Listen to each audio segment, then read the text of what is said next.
The day I told my parents I was marrying Yuki Tanaka, my father's face turned red with rage. "A farmer's daughter," he spat, pacing around his expensive office.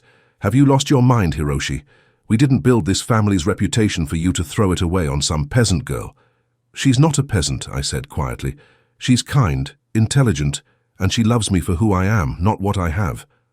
My mother laughed bitterly. "Love doesn't pay bills or maintain social standing. What will our friends think? What will the business partners say?" "I don't care what they think."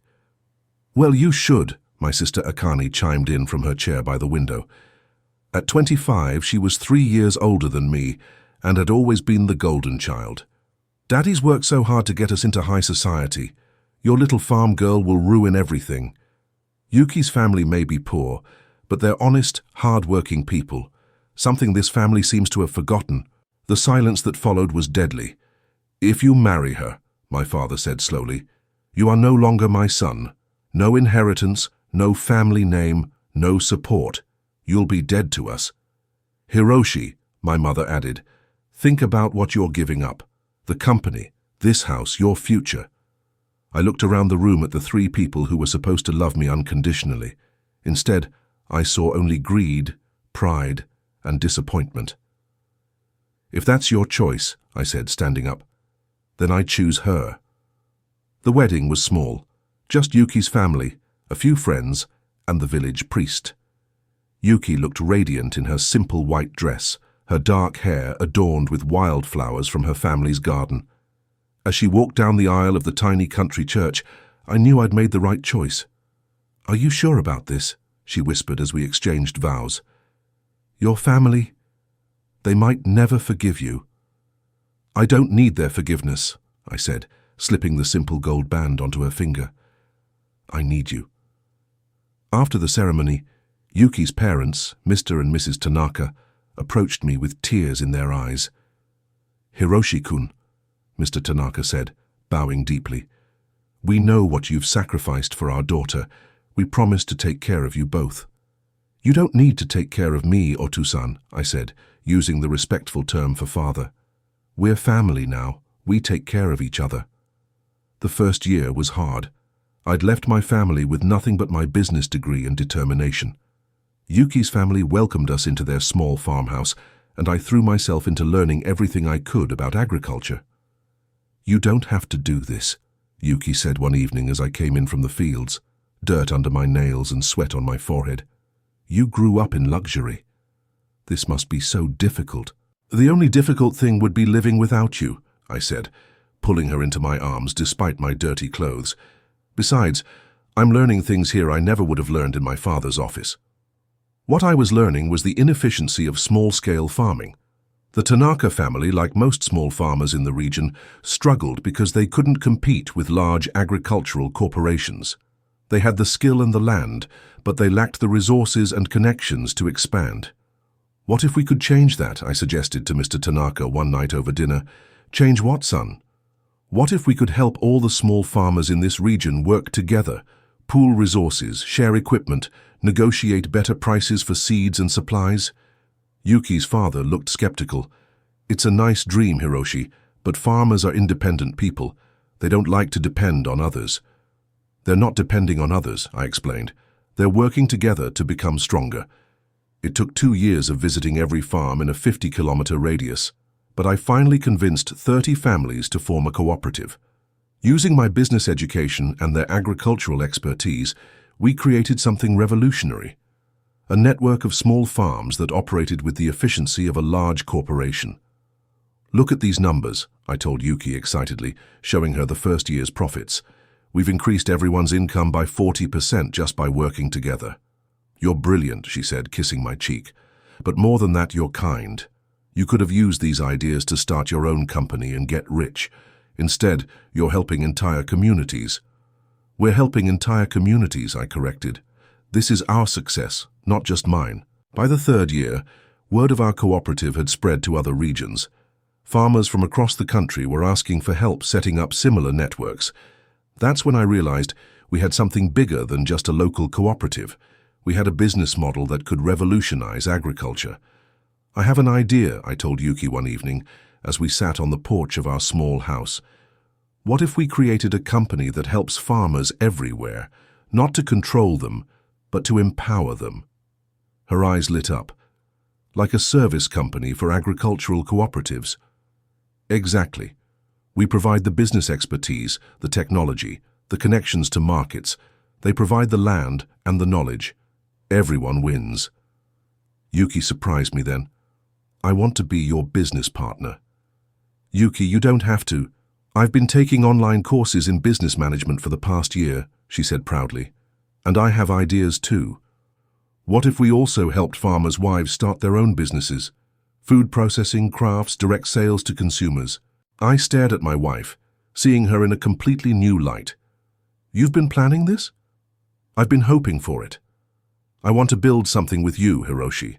Something that helps people like my family. Within 5 years, Tanaka Agricultural Solutions, named after Yuki's family, had expanded to work with over 500 cooperatives across Japan.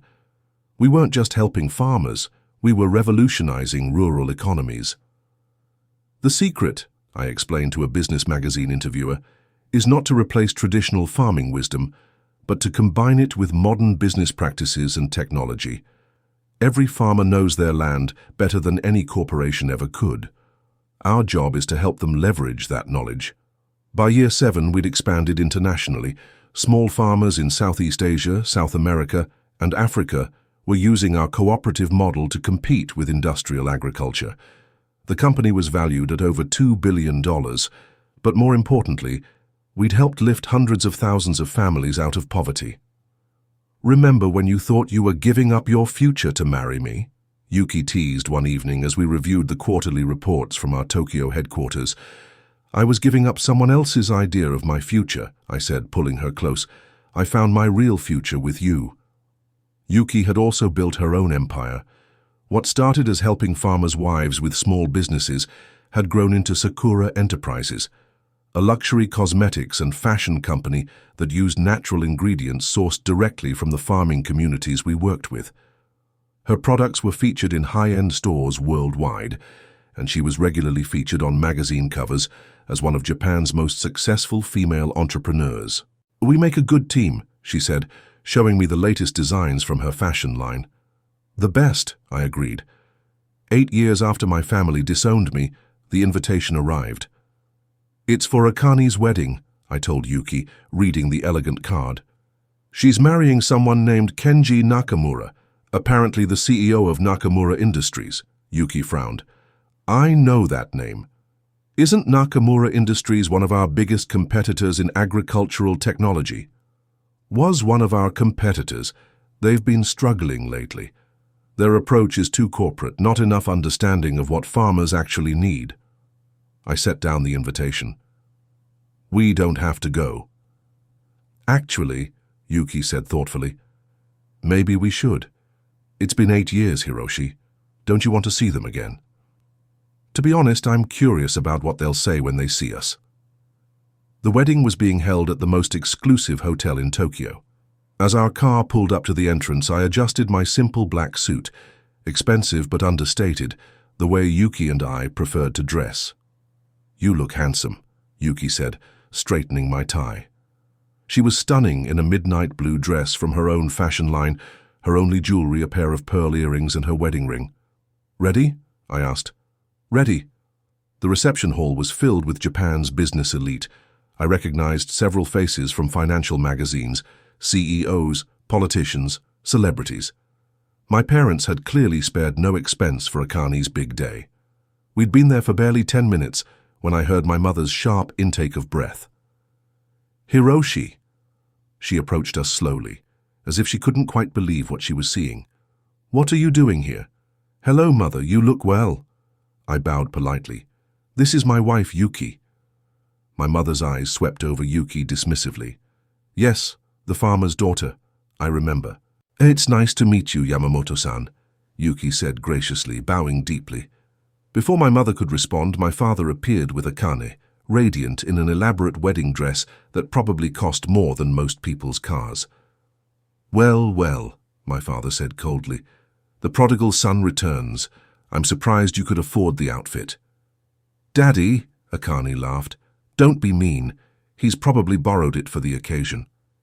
She looked me up and down with barely concealed disdain. You look adequate, little brother. Farm life seems to have aged you. Congratulations on your wedding, Akane, I said calmly. I hope you'll be very happy. Oh, I will be. Kenji is the CEO of a major corporation. We'll have everything, houses, cars, status, everything you threw away for... She glanced at Yuki with obvious distaste. Well, for whatever this is. I'm very proud of Akane, my mother added. She made the smart choice, marrying for advancement instead of foolish sentiment. Where are you living now? My father asked with fake interest. Still on that little farm? We live in Tokyo now, I said simply. Tokyo? Akane laughed. In what? Some tiny apartment in the suburbs? How quaint. Akane, dear. A man approached us with a broad smile. He was handsome in an obvious way with perfectly styled hair and an expensive suit. Come introduce me to your family. Kenji, this is my little brother Hiroshi and his wife, Akane said with barely concealed embarrassment. Hiroshi, this is my husband, Kenji Nakamura. Kenji extended his hand to me with a condescending smile. Pleasure to meet you. Akane's told me so much about you. I'm sure she has, I said, shaking his hand. What line of work are you in? Kenji asked. The question clearly meant to emphasize our different social positions. Agriculture, I said simply. Ah, a farmer. How honest. His smile became more patronizing. Well, someone has to do it, right? We all need food. Indeed we do. Kenji runs a very successful company, my father said proudly. Nakamura Industries. They're leaders in agricultural technology. Actually, Kenji said with false modesty, I wouldn't say we're the leaders anymore. There's this upstart company that's been taking market share. Tanaka Agricultural Solutions. Ever heard of them? I felt Yuki tense beside me. I may have, I said carefully. Terrible company, my mother chimed in. They're disrupting traditional business models. Very irresponsible. The CEO is some nobody who came out of nowhere, Akane added. Probably got lucky with venture capital funding. Actually, Kenji said, warming to the subject, I know quite a bit about them. In fact, I should probably mention something. He suddenly looked uncomfortable. There's been a bit of confusion about my position at Nakamura Industries. I'm not actually the CEO. The silence that followed was deafening. What do you mean? My father asked slowly. I'm a regional manager. A senior regional manager, Kenji added quickly. Very important position, but technically not the CEO. Akane's face went white. But you said... I said I worked for a major corporation, which is true. I may have allowed you to assume more than was accurate about my exact role. You lied to us? My mother's voice was sharp with disbelief. I didn't lie, exactly. I just didn't correct your assumptions, and honestly, I was hoping to be promoted to vice president soon, so you're not even a vice president? Akane's voice was getting higher. Not yet, but this is ridiculous, my father interrupted. Do you have any idea who we are? What kind of family you've married into? Actually, I said quietly, maybe this is a good time to clear up some misconceptions. Everyone turned to look at me. Kenji, you mentioned Tanaka Agricultural Solutions. Yes, terrible company, ruining the industry with their cooperative nonsense. I'm the CEO of Tanaka Agricultural Solutions. The silence that followed was so complete, I could hear the wedding music from the other room. That's not possible, my father said finally. It's very possible. I built the company from nothing, starting with Yuki's family's farm. We now work with agricultural cooperatives worldwide and have annual revenues of over $3 billion. Akane's mouth was opening and closing like a fish. And Yuki, I continued, is the founder and CEO of Sakura Enterprises. You might know it as the luxury cosmetics and fashion company. They sponsor the Tokyo Fashion Week. My mother actually staggered backward. Sakura Enterprises? But that company is worth approximately $1.5 billion, yes, Yuki said calmly. We've done quite well for a farmer's daughter and a disowned son. This is impossible, my father repeated. You left with nothing. You were nobody. I left with something you never gave me, I said. The freedom to become who I was meant to be. Kenji looked like he was going to be sick. You're really the CEO of Tanaka Agricultural Solutions? I am. And I have to say, Kenji, your company's approach to farmer relations needs serious work. That's probably why you're losing market share. I don't understand, Akane said weakly.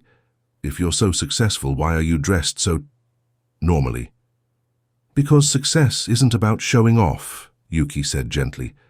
It's about being comfortable with who you are. A crowd had started to gather around us as word spread through the reception.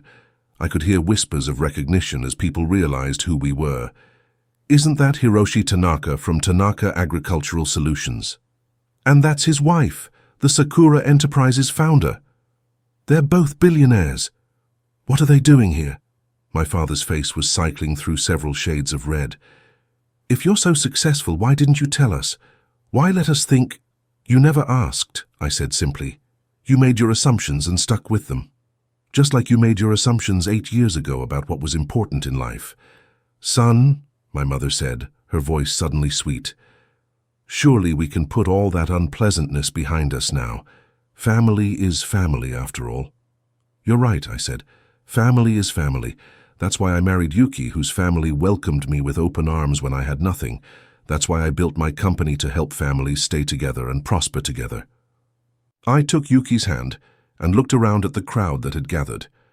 I want to thank my parents for teaching me an important lesson 8 years ago, I announced, my voice carrying across the reception hall. They taught me that love and loyalty can't be bought, sold, or bartered. They taught me that real family isn't about blood or money. It's about people who stand by you when times are hard, who believe in you when you have nothing, and who celebrate your success because they love you, not because of what you can give them. The crowd was completely silent now. Yuki's parents welcomed me into their home when I was cast out.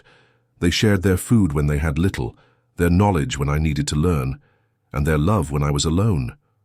That's real family. I bowed to my birth family one final time. I wish you all happiness, but my family is waiting for me at home. As Yuki and I walked toward the exit, I heard Akane's voice behind us, high and desperate. Wait, Hiroshi, wait, we made a mistake. We're family. You can't just leave. But I didn't turn around. The family I'd chosen was beside me, her hand warm in mine. Are you okay? Yuki asked as our car pulled away from the hotel. I'm perfect, I said, meaning it. I finally understand what my father meant when he said I'd be dead to them. What do you mean? The son they disowned really is dead. He died the day he chose love over money, authenticity over status, real family over fake prestige. I squeezed her hand. And I'm glad he did. Because the man who took his place got to build something beautiful with the woman he loves. You know they'll try to contact us now, Yuki said, now that they know about our success. Let them try. We have a life to live, a business to run, and real family to take care of. I smiled at my wife, my partner, my best friend. Besides, we have that new cooperative in Vietnam to visit next month, much more important than revisiting old ghosts. I love you, Hiroshi Tanaka. I love you too, Yuki Tanaka. As we drove home to our life, the life we'd built together from nothing but love, determination, and mutual respect, I thought about the choice I'd made 8 years ago. I'd chosen a poor farmer's daughter over a wealthy family's expectations. I'd chosen love over money. I'd chosen authenticity over pretense. And in return, I'd received everything: success, happiness, real love, and a family that valued me for who I was, not what I could provide. Sometimes the best revenge is simply living well. And sometimes the greatest success comes not from what you inherit, but from what you build with your own hands and heart. I'd learned both lessons, and I wouldn't trade that education for all the family money in the world.